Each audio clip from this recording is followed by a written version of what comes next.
So this is the seated dumbbell shoulder press.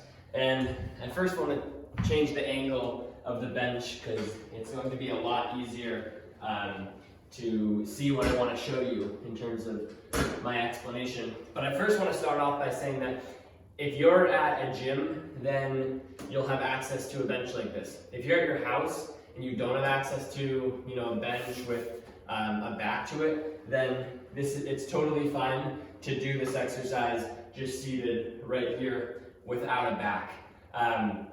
All the explanations that I'm going to give apply to you. The reason why I like to do it with the back is because it allows me to lift a little heavier. When your back is supported on a little backrest right here, it allows you to just lift a little bit more weight. Now I first want to start with the setup of the bench. You'll notice that there's actually a slight incline in this bench. It's not completely vertical.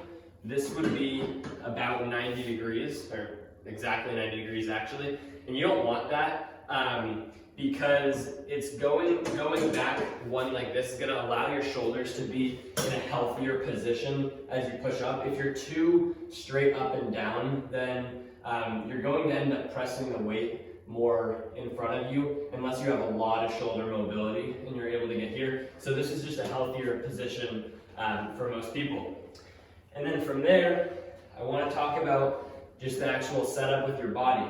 So to start, you get the weights up by going one leg and then the other, okay? And then this is the starting position. Now, when I lean back here, you'll actually notice that there's a very slight arch in my back. Just like if you're doing a regular bench press or an incline bench press, you want a slight arch in your back because it puts your shoulders in a healthier position. Kind of like I was explaining earlier, if your back is straight to the bench, then it's going to be a lot harder to get your arms right overhead because you're going to be restricted with more mobility issues. So you're going to get the weights here, one, then the next. A slight arch in my back. You'll notice, starting position, the elbows are a little bit in front of the body.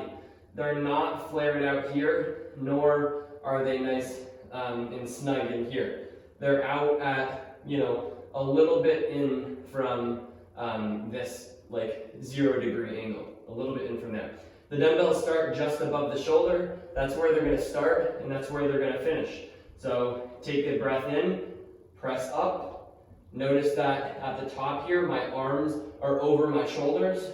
I didn't press out in front, and I didn't press out to the side. But from here, I press right up, and then I go back down until the dumbbells are right above my shoulder. Up and down. You don't want to go too low like this, because it's going to put your shoulder in a bad position. So from right here, up and down.